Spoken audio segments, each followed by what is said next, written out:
Hello बच्चों, आज की इस क्लास का पहला टॉपिक है कूलाम के नियम की सहायता से एक कूलाम आवेश की परिभाषा। Definition of one coulomb charge with the help of Coulomb's law. देखिए, दो पॉइंट चार्जेस हैं Q1 एंड Q2 और इनके बीच की डिस्टेंस है R। अगर ये दोनों पॉइंट चार्ज सेम नेचर के हैं तो इनके बीच में रिपल्सिव फोर्स प्रतिकर्षण बल काम करेगा, और अगर ये दोनों पॉइंट चार्ज अपोजिट नेचर के हैं तो इनके बीच में अट्रैक्शनल फोर्स आकर्षण बल काम करेगा। कूलाम के नियम के अनुसार इन दोनों पॉइंट चार्जेस के बीच में ये जो इलेक्ट्रोस्टैटिक फोर्स काम कर रहा है F, इस फोर्स F का जो मैग्नीट्यूड होगा वो होगा बच्चों F is equal to K Q1 Q2 upon R square. ठीक है, मान लीजिए जो मीडियम है वो है या तो एयर या वैक्यूम।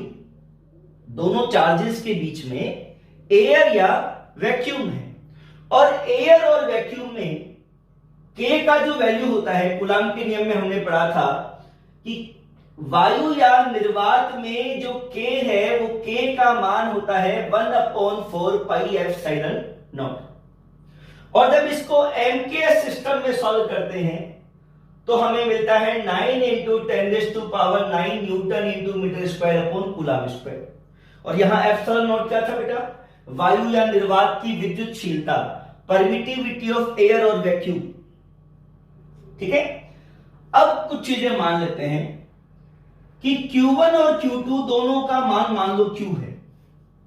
ठीक है, Q1 और Q2, Q1 का मैग्नीट्यूड भी Q है, Q2 का मैग्नीट्यूड भी Q है।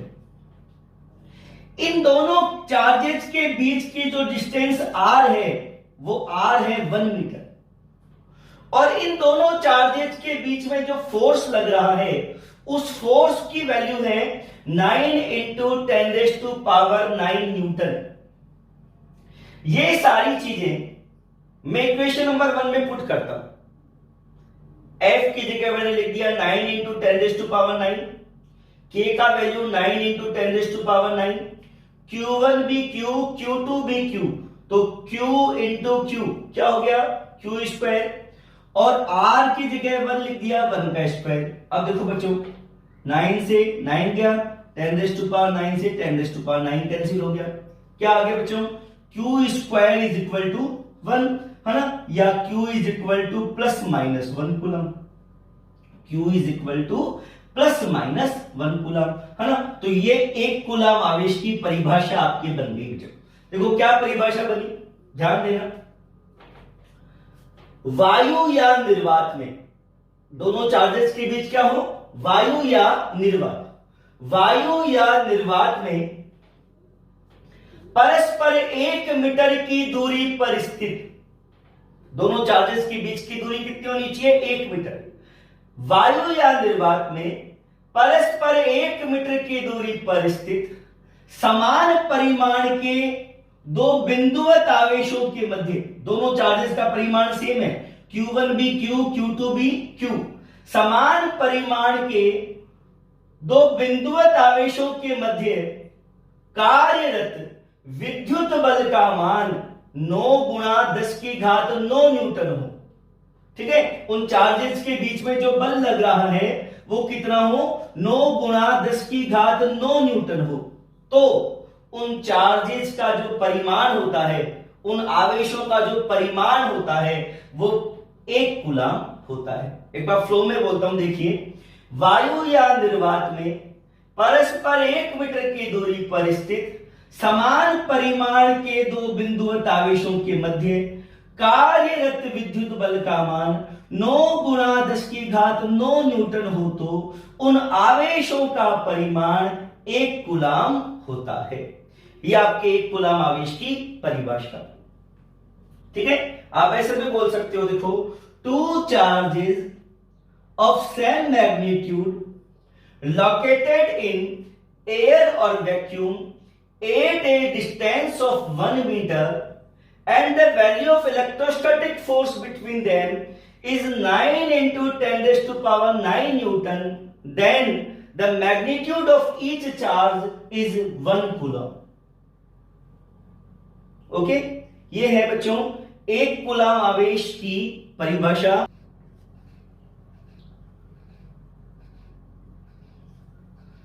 हाँ बच्चों, आज का दूसरा टॉपिक कूलाम के नियम के सीमाबंध, लिमिटेशंस ऑफ कूलाम्स लॉ। देखो पहली लिमिट क्या है, यह नियम स्थिर आवेशों के लिए सत्य है।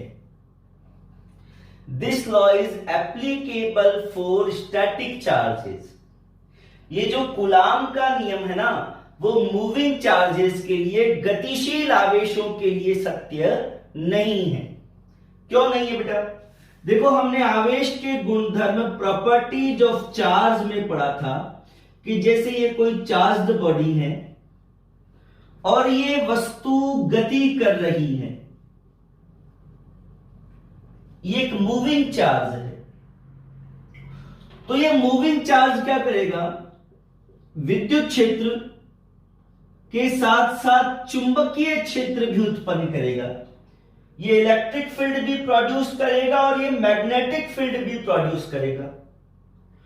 और इस मैग्नेटिक फील्ड के कारण इस चार्ज पे मैग्नेटिक फोर्स काम करेगा, और वो जो मैग्नेटिक फोर्स है वो कूलाम का नियम काउंट नहीं करेगा, क्योंकि कूलाम का नियम केवल और केवल इलेक्ट्रोस्टैटिक फोर्स को ही काम करता है। जो कूलाम का नियम है वो केवल स्थिर विद्युत बल को ही काउंट करता है।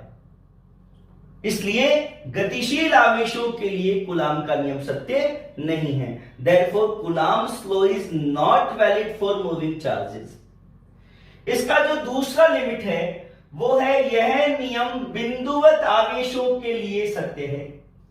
This law is applicable for point charges. देखो ऐसा क्यों हुआ? जैसे ये मानते हैं कि ये एक चालक गोला है, धातु का गोला है। This is a conducting sphere, और इस धातु के गोले के बाहरी पृष्ठ पर धनावेश वितरित है, यूनिफॉर्मली चार्ज्ड इसके आउटर सरफेस पर है।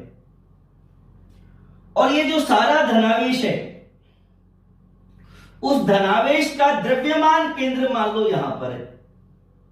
ये जो सारा धनावेश है Q1, इस सारे धनावेश का द्रव्यमान केंद्र, सेंटर ऑफ मास यहां पर है।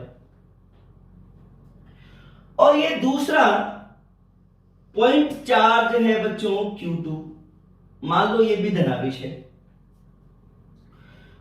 और इस धातु के गोले के केंद्र और इस बिंदुवत आवेश, इन दोनों के बीच का जो सेपरेशन है वो कितना है, R है। ठीक है, कूलाम के नियम के अकॉर्डिंग फोर्स होना क्या चाहिए, F is equal to K Q1 Q2 upon R square, लेकिन ऐसा नहीं होता। फोर्स इससे थोड़ा सा कम आएगा। रीजन क्या है बच्चों? ये जो कंडक्टिंग स्फीयर है, ये जो धातु का गोला है, इस धातु के गोले के जो मुक्त इलेक्ट्रॉन हैं वो इस धनावेश से क्या होंगे, आकर्षित होंगे।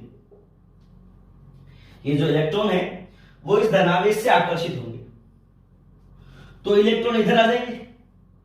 इधर इलेक्ट्रॉनों की अधिकता, एक्सीज ऑफ इलेक्ट्रॉन, और एक्सीज ऑफ इलेक्ट्रॉन के कारण कौन सा आवेश आता है, इलेक्ट्रॉनों की अधिकता से कौन सा आवेश आता है, माइनस। तो यहां पर माइनस आवेश उत्पन्न होगा, और माइनस आवेश उत्पन्न होने से क्या होगा बेटा, यहां का थोड़ा सा धनावेश कम हो जाएगा। ठीक है, और यहां से इलेक्ट्रॉन यहां चले गए, तो यहां पर इलेक्ट्रॉनों की कमी, डेफिशिएंसी ऑफ इलेक्ट्रॉन, और डेफिशिएंसी ऑफ इलेक्ट्रॉन के कारण यहां पर कौन सा आवेश उत्पन्न होगा बच्चों, धनावेश। तो इधर धनावेश की मात्रा बढ़ जाएगी, इधर धनावेश की मात्रा घट गई, इधर धनावेश की मात्रा बढ़ गई। कुल मिला के इस धातु के गोले का जो आवेश वितरण था, जो चार्ज डिस्ट्रीब्यूशन था, वो क्या हो गया, चेंज हो गया। और चार्ज डिस्ट्रीब्यूशन चेंज होने के कारण ये जो धनावेश का द्रव्यमान केंद्र था वो स्लाइटली इधर शिफ्ट हो जाएगा। ठीक है, ये धनावेश का केंद्र, पहले धनावेश एक समान रूप से वितरित था, तो धनावेश का द्रव्यमान केंद्र यहां था, लेकिन अब ये चार्ज डिस्ट्रीब्यूशन चेंज हुआ तो धनावेश का द्रव्यमान केंद्र स्लाइटली इधर शिफ्ट करेगा। और द्रव्यमान केंद्र जब इधर शिफ्ट करेगा तो इनके बीच की डिस्टेंस देखो बेटा, ये आर बढ़ जाएगी, और जब ये आर बढ़ जाएगी तो एक्चुअली ये बल क्या होगा, घट जाएगा। ठीक है, कहने का मतलब कि जब दो बड़े चार्ज पार्टिकल एक दूसरे के पास में लाए जाते हैं तो पोलराइजेशन के कारण, ध्रुवण के कारण उनका जो आवेश वितरण है वो परिवर्तित हो जाता है। इसलिए कूलाम का नियम बड़े आवेशों के लिए काम नहीं करता है, वो केवल बिंदुवत आवेशों के लिए ही सत्य है। ठीक है, इसका तीसरा पॉइंट देखते हैं बच्चों। देखो, इसका तीसरा पॉइंट बोलता है कि यदि दो आवेशों के बीच की दूरी 10 की घात -15 मीटर से ज्यादा है तो यह काम करेगा, लेकिन अगर दो आवेशों के बीच की दूरी 10 की घात -15 मीटर से कम है तो फिर यह कूलाम का नियम कार्य नहीं करता। देखो, ये 10 की घात -15 मीटर, ये 10⁻⁻15 मीटर क्या चीज है? ये अगर आपको 11th केमिस्ट्री में आपने पढ़ा हो तो आपको आया होगा, ये नाभिक की त्रिज्या, रेडियस ऑफ न्यूक्लियस होती है। ये जो 10 की घात -15 मीटर है वो नाभिक की त्रिज्या है। मतलब इस पॉइंट का कहने का मतलब यह है बेटा कि जो कूलाम का नियम है ना, वो नाभिक के अंदर काम नहीं करता, नाभिक के अंदर नाभिकीय बल काम करते हैं। तो एक बार अपन कूलाम का नियम नाभिक के अंदर लगा के देखते हैं क्या सिचुएशन आती है। देखो, नाभिक के अंदर हमें पता है दो तरह के पार्टिकल होते हैं, एक होते हैं धनावेशित प्रोटॉन और एक होते हैं बेटा उदासीन न्यूट्रॉन। ठीक है, प्रोटॉन पर धनावेश होता है, न्यूट्रॉन पर कोई चार्ज नहीं होता। और नाभिक के अंदर तीन तरह के फोर्स लगते हैं, प्रोटॉन प्रोटॉन के बीच में, न्यूट्रॉन न्यूट्रॉन के बीच में और प्रोटॉन न्यूट्रॉन के बीच में। ठीक है, अगर मैं कूलाम का नियम प्रोटॉन और न्यूट्रॉन के बीच में लगाऊं, ठीक है, कूलाम का नियम क्या है, F = K(Q1Q2)/R²। ये वाला नियम अगर मैं प्रोटॉन और न्यूट्रॉन के लिए लगाऊं तो बेटा ये Q2 0 है, और Q2 0 है तो F कितना देगा, 0, कोई बल काम नहीं करेगा। ठीक है, न्यूट्रॉन न्यूट्रॉन के बीच में लगाऊं तो बेटा Q1 भी 0 और Q2 भी 0, तो भी कोई बल काम नहीं करेगा। अगर मैं प्रोटॉन प्रोटॉन के बीच में लगाऊं तो बल लगेगा, लेकिन उस बल का नेचर कैसा होगा, रिपल्सिव, प्रतिकर्षण बल, क्योंकि दोनों धनावेश है। और कूलाम का नियम बोलता है दो धनावेशों के बीच में प्रतिकर्षण बल काम करता है। ठीक है, कूलाम का नियम मैंने नाभिक के अंदर लगाया और नाभिक के अंदर कूलाम का नियम लगाया तो मैंने देखा प्रोटॉन प्रोटॉन के बीच प्रतिकर्षण बल लगना चाहिए, न्यूट्रॉन न्यूट्रॉन के बीच बल लगना ही नहीं चाहिए, और प्रोटॉन न्यूट्रॉन के बीच बल लगना ही चाहिए। लेकिन रियलिटी क्या है, वास्तविकता क्या है?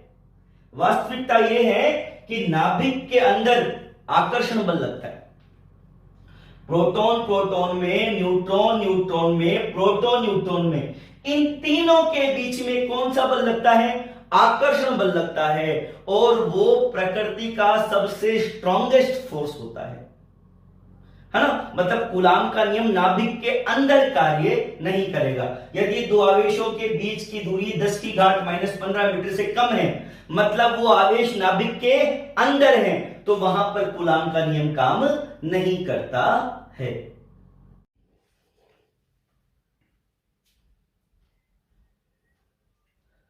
हाँ बच्चों, आज का तीसरा टॉपिक है विद्युत बल व गुरुत्वाकर्षण बल की तुलना, comparison of electrical force and gravitational force.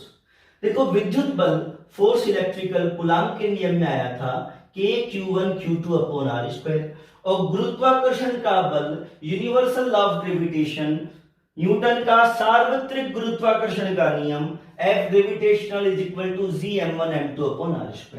सबसे पहले हम इन दोनों बलों में क्या क्या समानताएं हैं वो पढ़ते हैं। Similarity between these two forces. देखो पहली समानता क्या है, दोनों बल व्युत्क्रम वर्ग नियम का पालन करते हैं। Both forces follow inverse square law.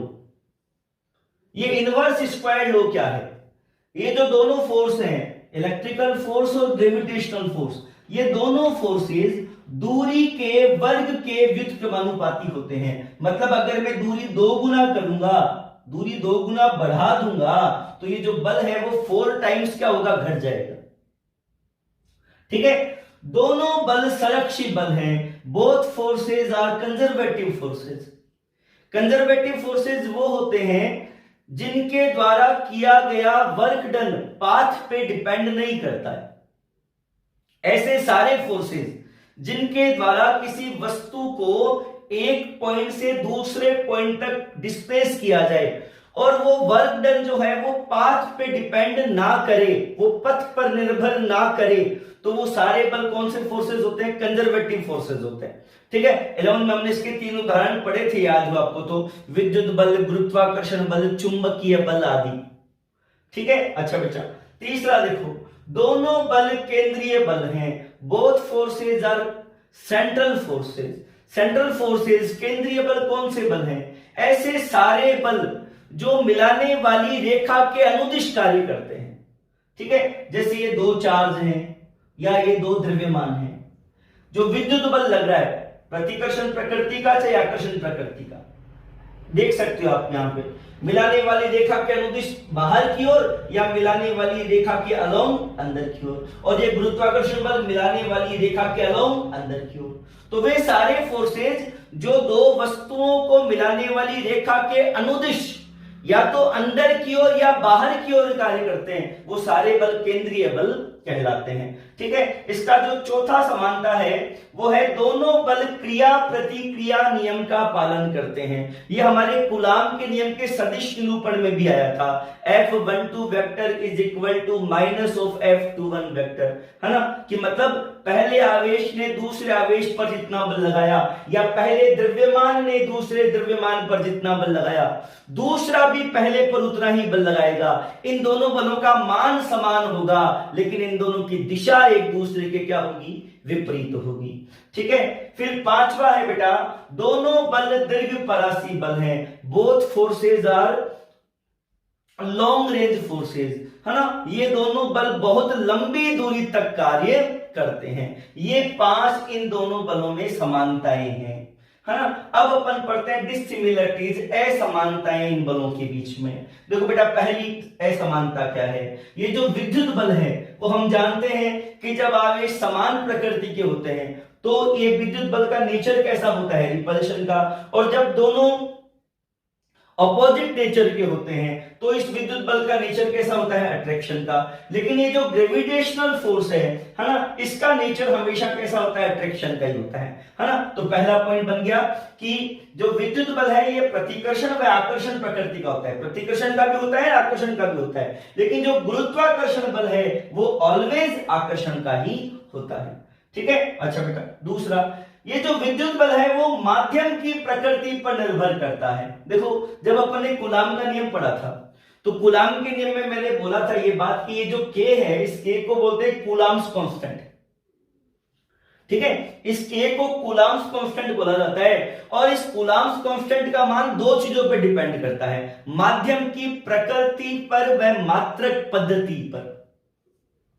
ठीक है, आपने कौन सा मीडियम लिया है उस मीडियम के नेचर पर भी K का मान डिपेंड करेगा, और कौन सा यूनिट सिस्टम आप फॉलो कर रहे हो उस यूनिट सिस्टम के ऊपर भी K का मान फॉलो करेगा। जैसे अपने आया था कि अगर माध्यम एयर और वैक्यूम है, एयर और वैक्यूम में K का वैल्यू कितना होता है, 1/4πε0, लेकिन अगर कोई दूसरा मीडियम है तो K क्या होता है, 1/4πε या 1/4πε0 ठीक है, तो अलग अलग मीडियम में K का मान अलग अलग होगा, और K का मान अलग अलग होगा तो हर मीडियम में F इलेक्ट्रिकल भी क्या होगा, अलग अलग होगा। मतलब अगर मीडियम बदलेगा तो एफ इलेक्ट्रिकल भी उसके साथ साथ बदलेगा। लेकिन जो गुरुत्वाकर्षण बल है एफ ग्रेविटेशनल, ये जो जी है, आपको याद हो तो इसको क्या बोलते हैं? सार्वत्रिक गुरुत्वाकर्षण नियतांक, यूनिवर्सल ग्रेविटेशनल कांस्टेंट। इसको ये यूनिवर्सल ग्रेविटेशनल कांस्टेंट क्यों बोलते हैं?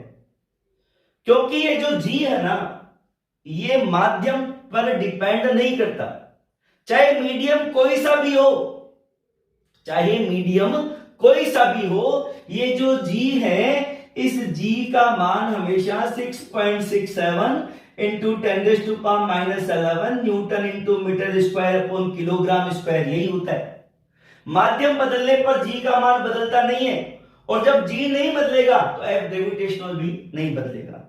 ठीक है, मतलब माध्यम बदलने पर विद्युत बल बदलता है, मतलब विद्युत बल माध्यम पे डिपेंड करता है, लेकिन माध्यम बदलने पर गुरुत्वाकर्षण बल नहीं बदलता है, मतलब गुरुत्वाकर्षण बल माध्यम की प्रकृति पर निर्भर नहीं करता है। ठीक है, अच्छा, इसका तीसरा पॉइंट देखो हम कई न्यूमेरिकल करेंगे आगे, उसमें हम क्या करेंगे, एक ऐसा न्यूमेरिकल मैं तुम लोगों को बताऊंगा जिसमें मैं क्या करूंगा कि जैसे दो इलेक्ट्रॉनों को रखूंगा आर डिस्टेंस पे, या मैं क्या करूंगा कि एक इलेक्ट्रॉन को एक प्रोटॉन को रखूंगा आर डिस्टेंस पे, या मैं क्या करूंगा दो प्रोटॉन्स को रखूंगा आर डिस्टेंस पे, और फिर मैं इन तीनों केसेस में विद्युत बल का और गुरुत्वाकर्षण बल का मान निकालूंगा।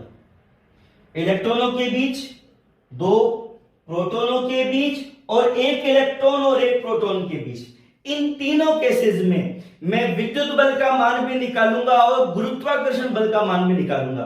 तो आप लोग ये देखोगे कि विद्युत बल बहुत ज्यादा आता है, विद्युत बल का मान बहुत अधिक आएगा, और गुरुत्वाकर्षण बल का जो मान है वो विद्युत बल के कंपैरिजन में बहुत ही ज्यादा कम आएगा, है ना। तो ये तीसरा पॉइंट आपके बन जाएगा, यह बल का परिमाण, ये जो विद्युत बल है, इस विद्युत बल का परिमाण गुरुत्वाकर्षण बल की तुलना में बहुत अधिक होता है। और इसमें इसका उल्टा लिख दिया कि इस गुरुत्वाकर्षण बल का परिमाण विद्युत बल की तुलना में बहुत ही कम होता है। विद्युत बल बहुत ज्यादा होता है और गुरुत्वाकर्षण बल जो होता है ना, वो विद्युत बल की तुलना में बहुत ही कम होता है। तो ये हमने पढ़ लिया विद्युत बल और गुरुत्वाकर्षण बल का कंपैरिजन। ठीक है, हाँ बच्चों, अब है आज की इस क्लास का लास्ट टॉपिक, अध्यारोपण का सिद्धांत, प्रिंसिपल ऑफ सुपरपोजिशन। देखिए ये प्रिंसिपल क्या बोलता है, जैसे कहीं पर बहुत सारे चार्जेस रखे हुए हैं, Q1 भी है, Q2 भी है, Q3 भी है, Q1 भी है, और यहीं पर एक चार्ज और है Q, और हमें क्या फाइंड आउट करना है कि ये सारे चार्जेस इस Q चार्ज पर कितना नेट फोर्स लगा रहे हैं। ये सारे चार्जेस मिलकर इस Q चार्ज पर कितना परिणामी विद्युत बल लगा रहे हैं, ये हमें निकालना है। तो कैसे निकालेंगे, देखो सबसे पहले हम अलग अलग बल निकालेंगे। जैसे Q1 ने Q पर जो बल लगाया F1 वेक्टर, Q2 ने Q पर बल लगाया F2 वेक्टर, Q3 ने Q पर बल लगाया F3 वेक्टर, और Q1 ने Q पर बल लगाया F1 वेक्टर। पहले इंडिविजुअल फोर्सेस निकाल लिए, ठीक है। Q1 ने Q पर जो फोर्स लगाया F1, Q2 ने Q पर F2, Q3 ने Q पर F3 एंड Q1 ने Q पर F1। इंडिविजुअल फोर्सेस निकाल के और फिर फोर्सेस का क्या कर देंगे, सदिश योग। ये जितने भी फोर्सेस आए इन सब का वेक्टर सम कर देंगे, और वेक्टर सम कर देंगे तो हमारे पास इस Q चार्ज पर लगने वाला नेट इलेक्ट्रिकल फोर्स आ जाएगा। ठीक है, देखो ये प्रिंसिपल बोलता है क्या है, लैंग्वेज देखते हैं इसकी। आवेशों के किसी निकाय द्वारा, ये आवेशों का कोई निकाय है, आवेशों के किसी निकाय द्वारा किसी अन्य आवेश पर, ये वो अन्य आवेश Q, आवेशों के किसी निकाय द्वारा किसी अन्य आवेश पर लगाया गया परिणामी विद्युत बल, ये सारे मिलकर इस Q पर जो नेट फोर्स लगा रहे हैं, परिणामी विद्युत बल F वेक्टर विभिन्न आवेशों द्वारा उस आवेश पर लगाए गए पृथक पृथक विद्युत बल, है ना। जैसे Q1 ने इंडिविजुअल पृथक रूप से कितना बल लगाया, F1, Q2 ने पृथक कितना बल लगाया, F2, Q3 ने इंडिविजुअली कितना फोर्स लगाया, F3, Q1 ने इंडिविजुअली कितना फोर्स लगाया, Fn वेक्टर। पृथक पृथक विद्युत बलों के सदिश योग, सदिश योग क्यों कर रहे हैं बेटा, क्योंकि ये जो बल है, ये जो फोर्स है ना, वो सदिश राशि, एक वेक्टर क्वांटिटी होती है ना। और वेक्टर क्वांटिटीज का हमेशा वेक्टर सम किया जाता है, ठीक है। अब देखें, आवेशों के किसी निकाय द्वारा, आवेशों के किसी निकाय द्वारा किसी आवेश पर लगाया गया परिणामी विद्युत बल विभिन्न आवेशों द्वारा उस आवेश पर लगाए गए पृथक पृथक विद्युत बलों, पृथक पृथक विद्युत बलों के सदिश योग के बराबर होता है। According to principle of superposition, the net electrical force on a charge, है ना, the net electrical force on a charge due to a group of charges is equal to vector sum of electrical forces, vector sum of electrical forces between that charge and other individual charges। अच्छा बेटा, इसके अलावा एक चीज और समझो, देखो, जैसे ये चार्ज है Q1 और ये दूसरा चार्ज है Q2, ठीक है। और Q1 ने Q2 पे जो बल लगाया है वो है F21, फोर्स ऑन 2/1।